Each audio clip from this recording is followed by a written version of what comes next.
saya Juleha Pui. Saya mahasiswa dari kampus Tikes Maranatha Kupang, Prodi S1 Keperawatan kelas A semester 5. Di sini saya akan memenuhi tugas mata kuliah keperawatan anak sehat dan sakit kronis. Saya akan menjelaskan VOC atau pathway dari penyakit glomerulus nephritis kronis pada anak. Glomerulus nephritis kronis itu sendiri adalah suatu kondisi peradangan pada sel-sel glomerulus.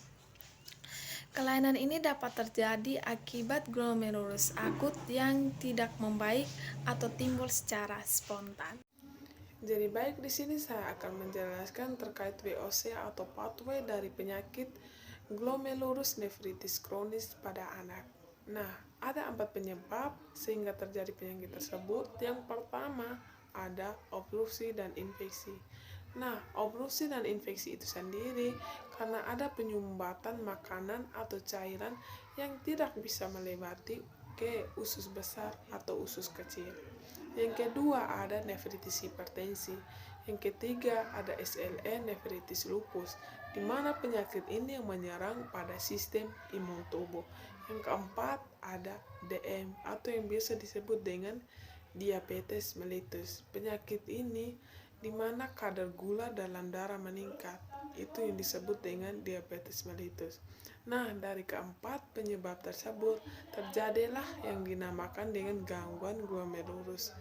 Nah, yang akan menyebabkan glomerulus cedera sehingga terjadi peradangan yang cukup lama dari sel-sel glomerulus. Sehingga terjadilah glomerulus nephritis atau peradangan pada ginjal. Nah, dari itu ada 3 bagian. Yang pertama ada kebocoran kapiler glomerulus karena infeksi virus sepertinya virus hepatitis B, hepatitis C dengan HIV, sehingga terjadi proteinuria atau kelebihan protein dalam urin. Nah, dari situ muncullah difusi cairan ke ekstrasel.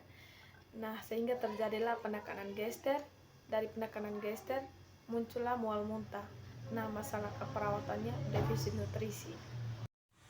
Yang kedua ada hipertensi. Nah, hipertensi itu sendiri adalah di mana kadar darah di dalam tubuh meningkat atau sistolnya 140 dan diastolnya 90. Itu yang dinamakan hipertensi. Nah, dari hipertensi itu terjadilah peningkatan tekanan intrakranial sehingga terjadilah sakit kepala dan muncullah masalah keperawatannya, risiko cedera. Yang berikut ada retensi Na+.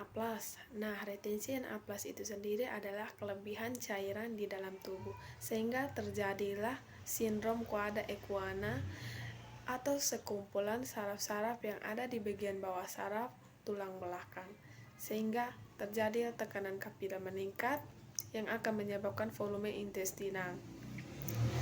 Dari situ terjadi edema. Edema itu sendiri adalah pembengkakan bagian tubuh tertentu karena terdapat penumpukan cairan berlebih. Dari itu terjadilah perluat meningkat sehingga beban jantung meningkat dan muncullah kerja jantung menurun sehingga kardio outputnya atau curah jantungnya. Terjadilah ruptur allograft ginjal sehingga terjadi retensi dan H2O dan masalah keperawatannya hipovolemia. Yang ketiga ada sekresi eritrotitis. Nah, dari sekresi eritrotitis yang akan terjadi hemoglobin. Nah, dari hemoglobin menyebabkan anemia. Nah, anemia itu sendiri yaitu kondisi di mana tubuh tidak memiliki sel darah merah yang cukup. Nah, dari anemia muncullah masalah keperawatannya, perfusi perifer tidak efektif. Nah, dari hemoglobin tadi terjadilah suplai O2 menurun dan masalah keperawatannya intoleransi aktivitas. Sekian dan terima kasih hasil penjelasan VOC atau pathway dari penyakit glomerulus nephritis kronis pada anak. Bye-bye.